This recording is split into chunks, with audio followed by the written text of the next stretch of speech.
done the video for Macabre Cabaret. I went down to London to shoot some nice cemetery images and some ruined house images, and then the camera crew came up and filmed the band performing like silhouettes with smoke and stuff, and it all looks very dramatic. So quite exciting. Videos can be a bit of a pain sometimes because there's lots of hurry up and wait. You know, you've got to be here, bring all this stuff, get ready. Hang on while we just change this, and oh, the lighting's wrong. We need more fog, and it's just one of those things. But it's part of the business. You know, you just hope that when you finish your couple of days shooting, that it's going to look amazing. Yeah. I mean, we weren't happy with some of those early videos, but you know, the money had already been spent. They were already complete. And for us, just seeing them on MTV was amazing, even though we'd sort of cringe and say, "Oh no, I look terrible there." You know, you'd see your friends later on. They'd say, "Oh my God, I saw you on MTV," and it's like, "Yeah, we did it." Oh yeah, there was a show on MTV as well. I think it was called which one was it? Super Rock. Oh, okay. It was like Mondays at like 2 a.m. That was another show that maybe played My Dying Bride at some point. Because if I went to the record store and looked for you guys, I probably heard you on one of these programs. Yeah, I went down. I hosted an MTV show. They had guest hosts. I think it was called Into the Pit, and it was because the old Paradise Lost drummer Tuds. He was a producer on the show, and he gave me a ring and said, "Do you want to come down? You pick some favorite videos, some favorite songs, and talk about them." And I loved it. You know, big studio lights and everything, and I got to tell people about some of my favorite songs of all time, and just chatted about them, and it was absolutely fantastic. And now I'm making all these small videos for the social medias and stuff, my little walks around Yorkshire, and I'm going to do some poetry reading and things like this. Cool. Yeah, just keep things turning over while we're not playing live, you know, because people still want content. If they can't see you live, they'll watch other things if it's interesting enough. So I'm trying to come up with things like this little concept we have here, just to keep people interested, because it's not just keeping the name alive and current. People want to know who you are and what your relationship is with the band and how you came up with the things you come up with. I was the same, you know, when I was young, I wanted to know everything about all of Iron Maiden's covers because they were all fantastic back then. I bought Derek Riggs' book exactly because of it. Yeah. To be honest with you, the printing when it comes to the pictures themselves is not better than the LPs, plus they're like cropped. But the stories, I mean, I think listening to hard rock and metal comes with a certain desire for trivia, maybe, to be a little bit more concerned with details. I mean, I'm thinking about, you know, buying a new record and reading the thanks lists. Who does that? I think like mostly metal fans do it. Oh yeah, of course. I just got the Tomorrow's Rain disc. Oh really? Yeah. What? And it has everybody. There's loads of guest musicians, including myself. And it folds out into this. In fact, it folds out into an inverted cross, which is classic, of course. And there's loads of text, loads of information, and I love that. You know, I'm a big fan of Nick Cave and the Bad Seeds, and they went through a period of having no information in their CDs at all, especially the Grinderman projects that Nick did. Even the CD just came in a cardboard envelope. There's no lyrics, there's no photograph, there's nothing at all. It was terrible. And as someone who loves liner notes and lyrics, you know, I felt robbed. So the more information you get with your product, the happier I am, which is also why when we release certain albums, we have a thanks list, but we don't do it on every album. We do a thanks list every other album. And so for Orion, we have got a thanks list There might have been a small one on Feel the Misery. And it's nice to get an email from Sean, the violin player, and see all these names, most of whom I have no idea who they are. But it's just nice that at some point, someday, they're going to see their own name on a CD, and it's a big thrill. And it was for me, you know, because back before My Dying Bride, I used to write to Quarthon from Bathory. So this, Really? yeah, this was a long time. Of course, before internet, you know, it was handwritten letters. Yeah.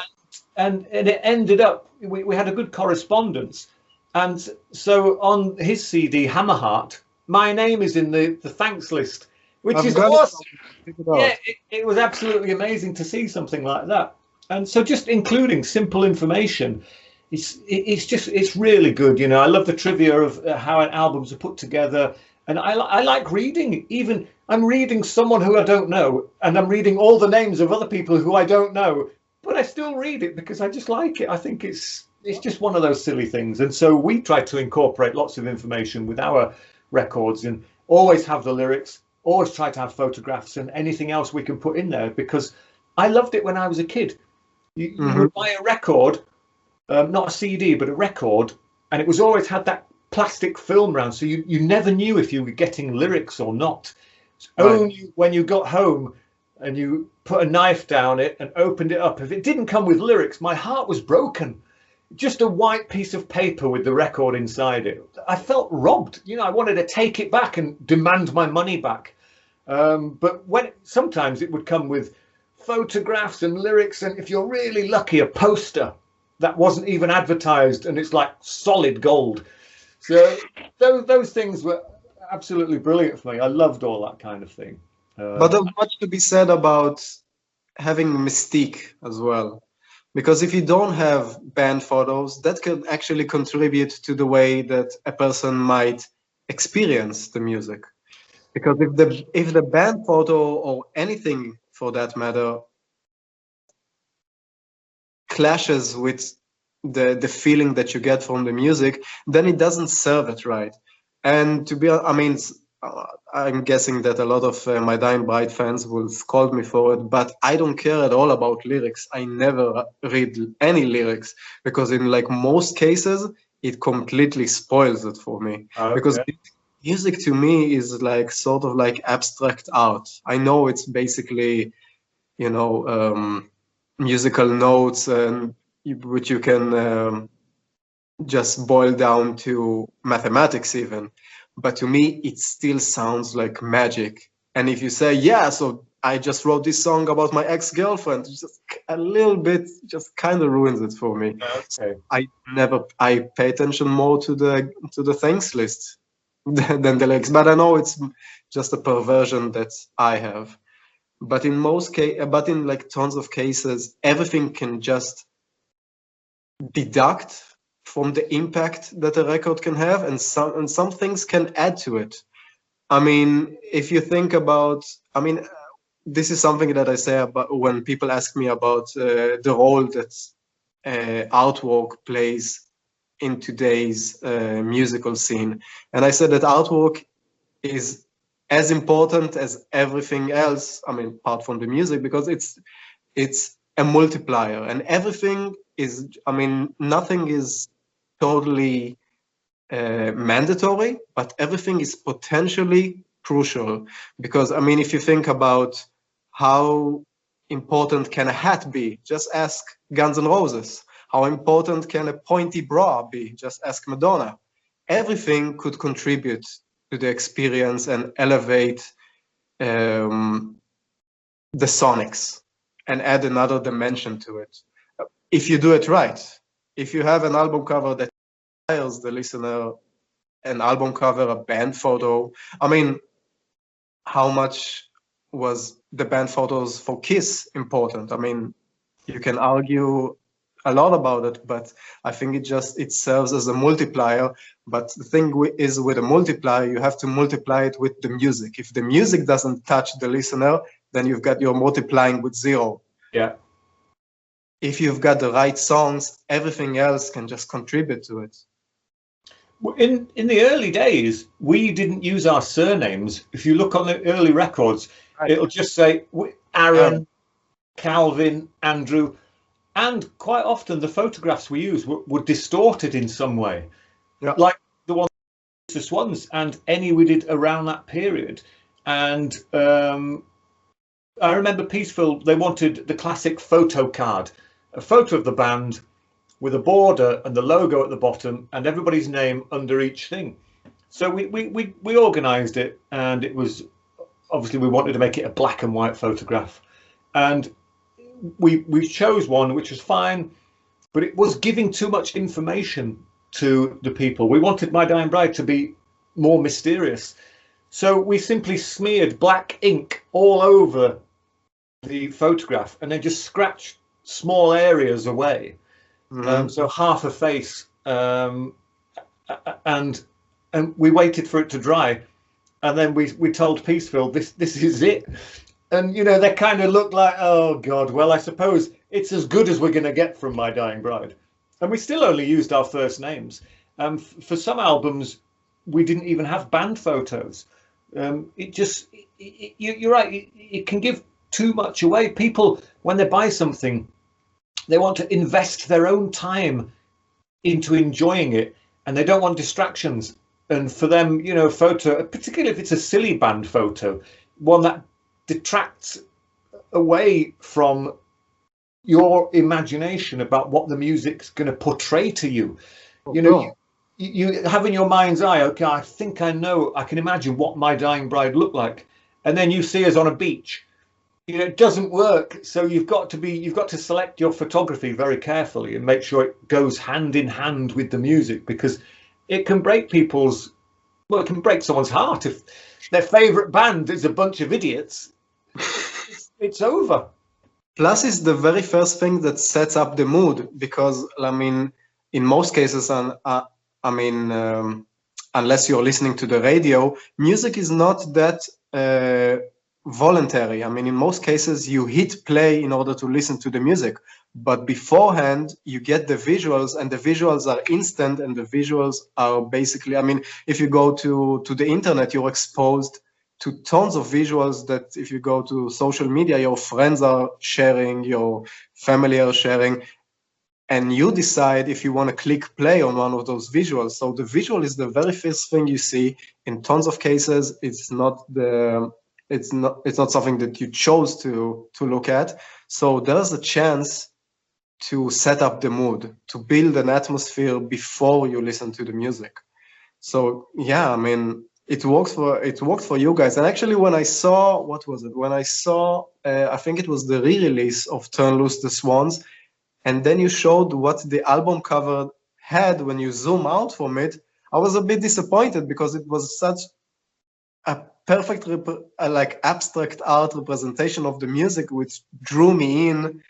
As a guy who didn't know which record to buy, I was drawn into this specific record because of the original album cover. Right. And then years later, I think you re-released it, and then I realized it's a statue, right? Yeah. And it took away a little bit of something.